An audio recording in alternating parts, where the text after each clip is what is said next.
The WikiLeaks activist Rio Pinto believes that he had evidence not only that proves that Manchester City are guilty, that will also lead to criminal relevancy.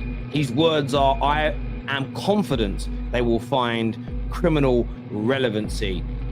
More details to come. Make sure you hit the like and the subscribe button. This is big news for Manchester City and Premier League fans at large. Let's go.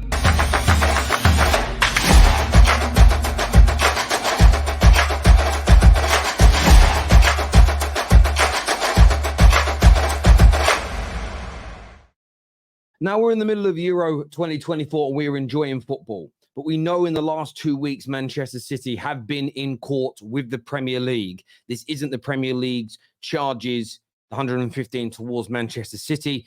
It is the City group, along with some supporters from within the Premier League, suing the EPL, suing its member club, stating that its rules around associated parties is unlawful, uncompetitive, and the laws of the game surrounding that must change. But we also know in November, so a few months away, the hearing of the 115 cases is going to start.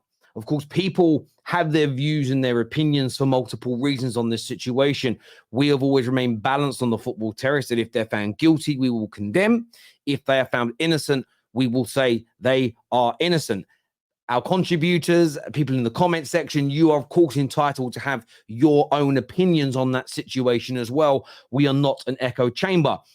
But Rui Pinto, who is the famed Football Leaks hacker, who is currently, by the way, under witness protection and has been for 4 years, as there are apparent threats to his life due to revealing some of the inner dark secrets of football, especially around the financial side, has claimed, and I want to read out his statement here, that I am confident they will find criminal relevancy.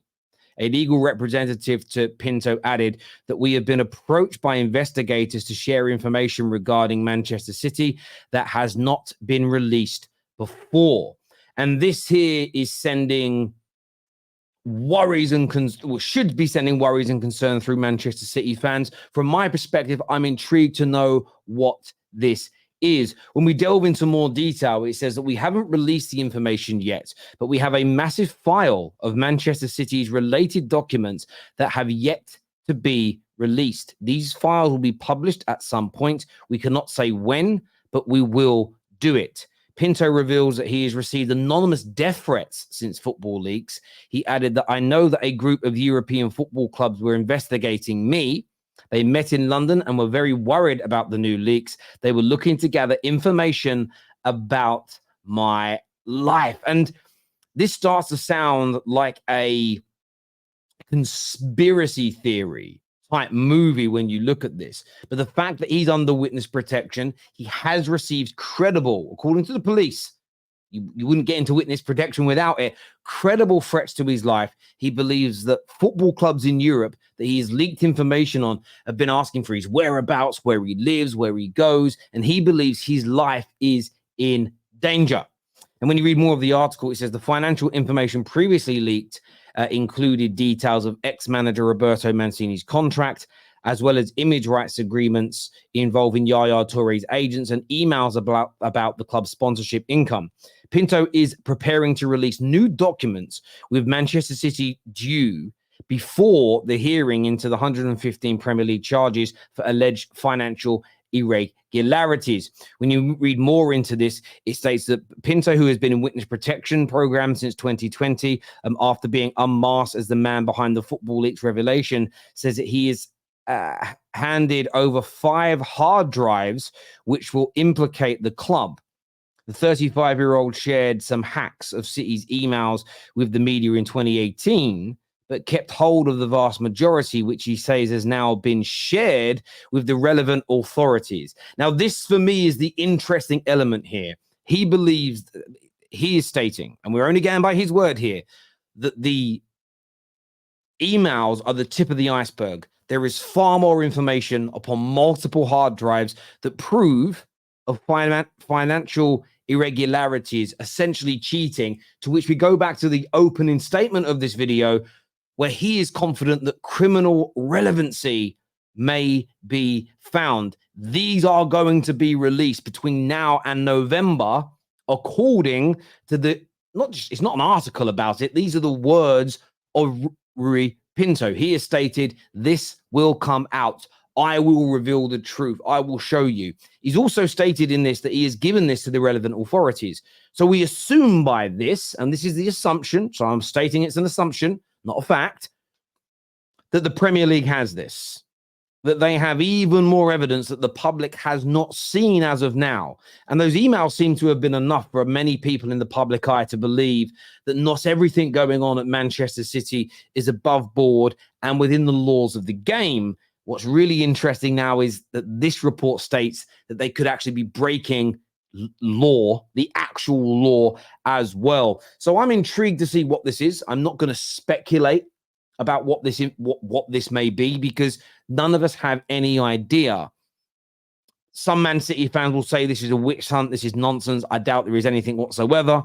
Others may claim, well, look, he's a hacker. He's hacked information. It's illegal information. So therefore, maybe it won't stand up in a court of law to prosecute you. But it doesn't mean that the goings on are wrong.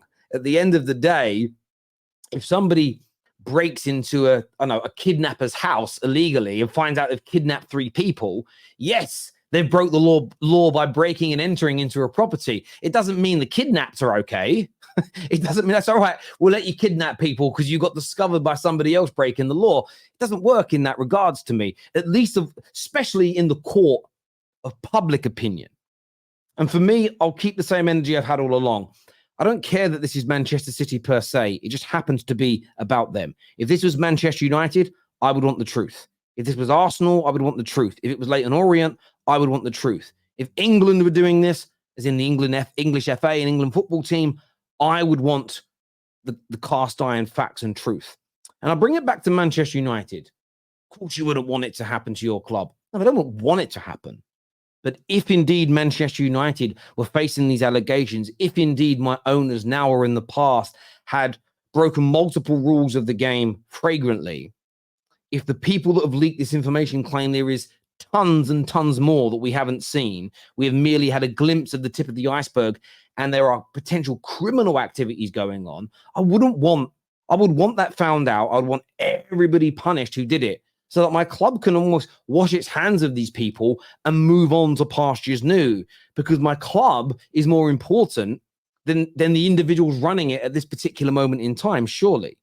So I understand that Man City fans could be a little stressed about this, a little worried about this. Wow, what are they going to reveal? Could it take away our trophies? Could it take away our legacy? Could it take away our history?